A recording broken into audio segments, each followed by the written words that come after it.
Aujourd'hui, je voudrais reparler des banques ensemble, parce qu'on avait dit tout un tas de saloperies sur les banques il y a 2 ans, Oui. en disant mais de toute façon ça va foirer, il faut enlever son argent parce que ça va planter, c'est obligé, etc. Et puis ça va pas planter. Les banques, il n'y a pas de grosses banques, bon, il y a des petites caisses régionales là, qui ont fait faillite, mais au global, les grosses banques n'ont pas fait faillite. Non. Soviétisées. Soviétisées. Bah, à chaque fois qu'il y en avait une qui était en difficulté, on a bourré avec de l'argent. Et aux États-Unis, j'ai des voix qui disent que la crise du repo, c'était une resolvabilisation des banques et au-delà. C'est-à-dire des boîtes qui pouvaient pas aller faire faillite sur le marché pour se faire financer la Fed, sont passées par les banques qui leur ont dit « Ouais, attends, je vais te passer ça par le repo » et puis comme ça, un tapis, poussière. C'est ce qui se passe avec toutes les opérations aussi de la BCE qui ne fait que transférer du pognon. En fait, il y a une immense opération de recapitalisation des banques européennes par la BCE qui leur prête de l'argent à -2 pour acheter de la dette italienne à +1, ce qui permet à la banque de se faire 3% sans prendre aucun risque. Donc on s'est planté, les banques ne feront pas faillite parce que on s'est fait couillonner par les banques centrales. Oui, mais ça veut pas dire qu'elles vont gagner de l'argent, parce que le jour où elles peuvent plus faire les -2, la banque recommence à faire faillite. Donc la question en fait aujourd'hui, c'est toute cette énergie destructrice qui s'est pas dissipée dans les banques, puisque les banques n'ont pas explosé. Où est-elle passée? Elle doit passer dans le taux de change. À un moment ou à un autre, si vous voulez, en empêchant les banques de faire faillite, et en maintenant ce taux de création monétaire, vous faites monter de façon inimaginable le nombre de signes monétaires. Et donc la valeur du signe doit baisser parce que l'économie en même temps se contracte. Donc vous avez de plus en plus de monnaie, de moins en moins de création de richesse. Donc à un moment ou à un autre, le signe de création de richesse... Oui, mais comme on a l'euro, toutes les monnaies européennes chutent en même temps puisqu'il n'y a qu'une monnaie. C'est ça. Et comme on a le dollar qui se casse la gueule en même temps, c'est pour ça qu'il faut être j'ai envie de dire, entre l'Europe et les États-Unis, le monde occidental se débrouille bien entre lui, quoi. Oui, tout à fait. On chute en même temps et où est-ce qu'on voit le problème? Où est le problème? Si vous voulez, c'est grosso modo le problème des sociétés zombies. C'est-à-dire qu'en ne tuant pas la banque, vous permettez à la banque de continuer à vivre avec une série de sociétés qui auraient dû mourir depuis longtemps, à qui elles avaient prêté de l'argent. Donc ces sociétés ne meurent pas non plus.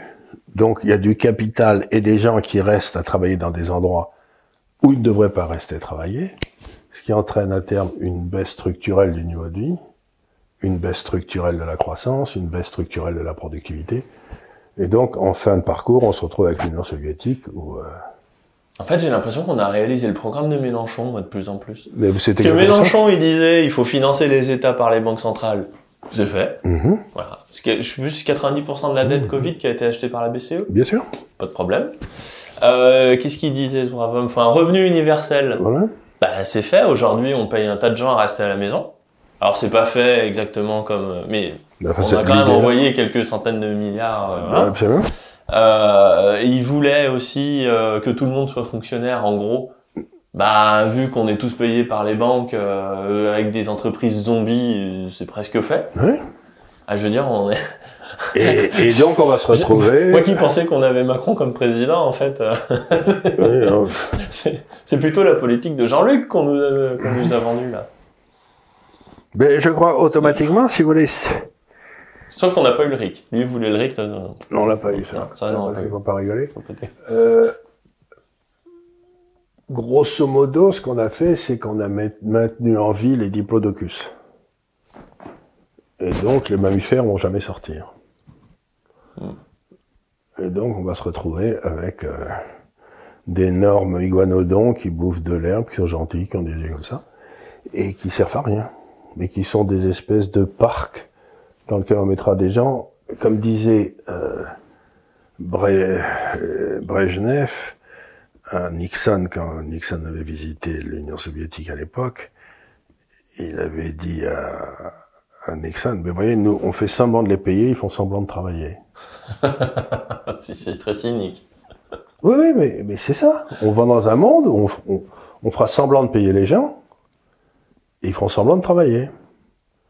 Mais je pense pas qu'il va y avoir des hausses de niveau de vie phénoménales quand ça se produit, ça. Comme Charles le dit très bien, nous sommes entrés pleinement dans la phase de soviétisation de notre économie. Régulièrement, on nous empêche de sortir de chez nous, le gouvernement fait des listes de ce que nous avons le droit d'acheter ou non, et j'en passe. D'autres pays ont fait d'autres choix. Quelque part, je me dis que nous sommes centrés dans une société avec un esprit de vieillard. Nous préférons la rente, la protection de l'État, plutôt que la liberté qui s'accompagne d'une prise de risque. Que ce soit bien ou mal, peu importe, ce n'est pas le sujet. Il nous reste à chacun d'entre nous de savoir comment se positionner par rapport à cet état de fait. Soit on accepte ce changement de régime, soit on le refuse. Si vous l'acceptez, sachez que vous êtes voué à l'appauvrissement progressif. Cela fait des années que la création de richesses du pays n'augmente plus, voire régresse, lorsque l'on enlève les stimuli factices de la dette. Reste aujourd'hui à entamer la fameuse décroissance que tant de gens à gauche réclament. Vous ne serez pas forcément malheureux, mais vous serez à coup sûr plus pauvre. Et puis il y a ceux qui refusent ce fatalisme morbide et souhaitent faire mieux demain que ce qu'ils ont accompli hier.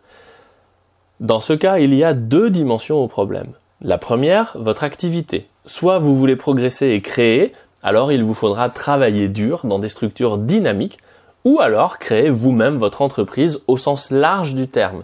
Attention, la vie d'entrepreneur ne correspond pas à tous les tempéraments, loin de là. Pour cette première dimension, je ne suis pas le plus qualifié pour vous aider, mais elle est néanmoins très importante.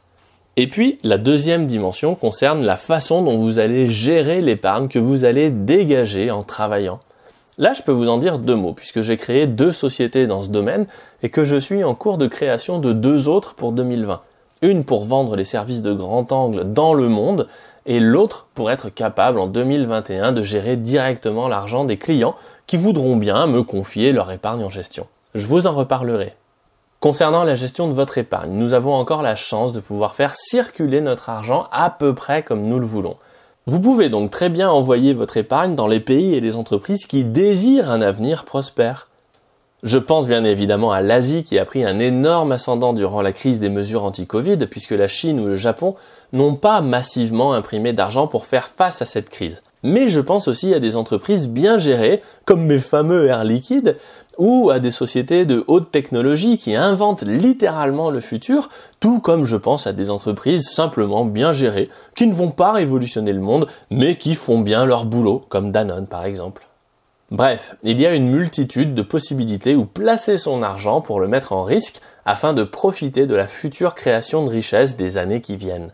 Et puis, en fonction de votre sensibilité au risque, vous pouvez équilibrer cette partie de votre portefeuille action avec des actifs plus lourds, plus stables, comme des obligations en Asie, des métaux précieux ou encore du cash bien réparti entre plusieurs monnaies. C'est ce que je vous apprends dans ma lettre d'investissement que je co-rédige avec Guillaume Rouvier et avec la participation de Charles Gave. Je vous avertis sur les risques à éviter absolument, comme les obligations des pays vieillards comme la France, mais je vous montre aussi les formidables opportunités que l'avenir nous réserve en vous indiquant comment y avoir accès. Ce mois-ci, par exemple, je vous parle de l'antifragilité pour vous montrer à quel point le monde est bien plus riche et profond que la sinistrose actuelle peut le laisser penser. Donc, contrairement à ce que beaucoup de gens peuvent répéter, non, 2020 n'a pas été forcément une année de merde, même si elle a été compliquée pour beaucoup de monde. Et il en sera de même pour 2021. Alors si vous voulez qu'on vous accompagne, vous pouvez vous abonner à la lettre en cliquant sur la fiche qui apparaît en haut à droite de l'écran ou via les liens en description. Aujourd'hui, plus que jamais, il est important de choisir son camp et ses espérances afin de vivre la vie que nous voulons. Gardez en tête que prendre le risque d'échouer, c'est avant toute autre chose prendre le risque de réussir. Alors je vous souhaite une grande et belle bonne année. Donc en fait, ce qu'on va, c'est un appauvrissement du pays. Un appauvrissement du pays. Et les mammifères, ils seront où alors? Ils vont se barrer où? Mais les mammifères, ils sont en train de découvrir que il faut aller go east young man, il faut aller vers là-bas. Et comme je vous l'ai dit souvent, quand je suis arrivé à Hong Kong en 2000, il y avait 5000 Français. Maintenant, il y en a 25 000. Il y a plus de Français à Hong Kong qu'il n'y a de Britanniques. C'était stupéfiant. Vous allez à Miami, il n'y a que des Gaulois. Vous allez dans la Silicon Valley, il n'y a que des Gaulois. Donc, grosso modo, les mammifères, ils se barrent parce qu'ils veulent pas continuer à ce qu'on les traite pour donner du lait aux l'iguanodon. Au guanodon, là. Ça, c'est celui qui avait un très long cou. Et vous lui tapiez sur la queue, il fallait une semaine pour que ça arrête de serrer, quoi. Et donc en fait, le truc c'est ça, c'est-à-dire que les banques, si tout ne pète pas, si on supprime le mécanisme de la faillite, Et ben on supprime le mécanisme de l'enrichissement. Et de la croissance. Et de la croissance. Et de la croissance. Et en fait, c'est ça qu'on vit aujourd'hui. C'est ça qu'on vit aujourd'hui. Et donc, si vous voulez, si ça s'était produit à la fin du Beethoven en 1850, on aurait toujours des excellents fabricants de diligences, quoi. Ouais, parce que pour préserver l'emploi, on aurait sauvé les diligences. Ben voilà. Ouais. C'est ce qu'on est en train de faire partout. Donc, c'est un truc qui est fait pour... En fait, vous remplacez les entrepreneurs comme par les fonctionnaires. Et la fonction de risque individuel... Fonctionnaire au sens que l'entreprise est financée par l'État. Voilà, c'est tout. Il y a plus de faillite, quoi. Donc, c'est un patron, mais financé par l'argent gratuit de la banque qui est donné par l'État.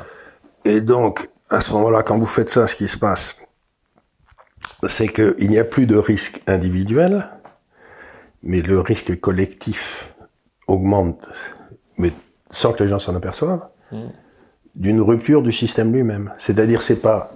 la façon dont le capitalisme fonctionne, c'est que on permet toutes les petites faillites de façon à éviter à ce qu'il y ait une grosse faillite, quoi. Collapse du système. Un collapse du système, tandis que là, la seule sortie, c'est le collapse du système qu'on a vu en Union soviétique. Ben voilà, quoi. C'est un choix. C'est pour ça qu'on parle effectivement de guerre civile ou de révolte ou de gilets jaunes plus ou de on ne sait quoi. Parce qu'en réalité, l'appauvrissement de la société, au bout d'un moment... Mais surtout si vous avez un niveau de vie... Je vous donne un exemple. Bon, le PIB vient de baisser de 10% en France. Boum. Donc ça veut dire que le PIB du secteur privé a baissé de 1%. Mais rien n'a baissé pour les retraités. Ils continuent à toucher le même truc. C'est-à-dire que les retraités... coûtent 20% plus cher. Ils coûtent 20% plus cher au secteur privé. Ouais. Bah, vous fermez votre boîte et vous allez l'ouvrir à Hong Kong, quoi. Non. Et quand tout le monde ferme sa boîte pour l'ouvrir à Hong Kong, plus personne paye les retraités. Qu'est-ce qui se passe? Je sais pas. Bah, on va bientôt le savoir. Ouais, enfin, j'ai déjà vu ça en Union soviétique. En Union soviétique, quand le système s'est écroulé, il y avait la retraite des généraux, grosso modo, ça suffisait à acheter une baguette de pain, quoi. Si vous aimez mes vidéos, abonnez-vous et pensez bien à cliquer sur la cloche pour être notifié lorsque je publie de nouveaux épisodes. Et pour recevoir le guide de l'investissement de ceux qui ont déjà réussi, inscrivez-vous ici.